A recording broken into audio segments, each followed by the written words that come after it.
पहिलीच्या समृद्धीने चित्रवर्णन करायचं ठरवलंय.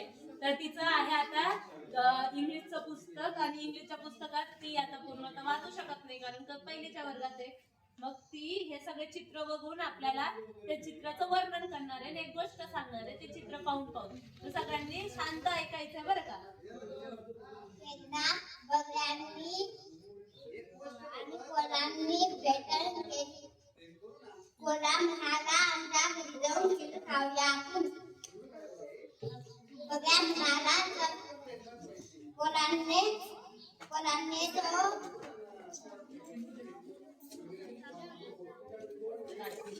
तो टाकणीमध्ये घी टाकला. बगड्याने तिच्यामधून काय नाही खायला मिळाला. कोला सगळं खाल्ला होता. बगड्याने पण खाल्ला. बगड्या म्हणाला आमच्या घरी जाऊन पण खीर खाऊया. बगड्या जो भांड्यामध्ये खीर टाकला. कोल्यांनी पण त्याच्यामधून खात नाही येत होतं. बगडा सगळं संपवून झालं होतं. बगडा त्याचा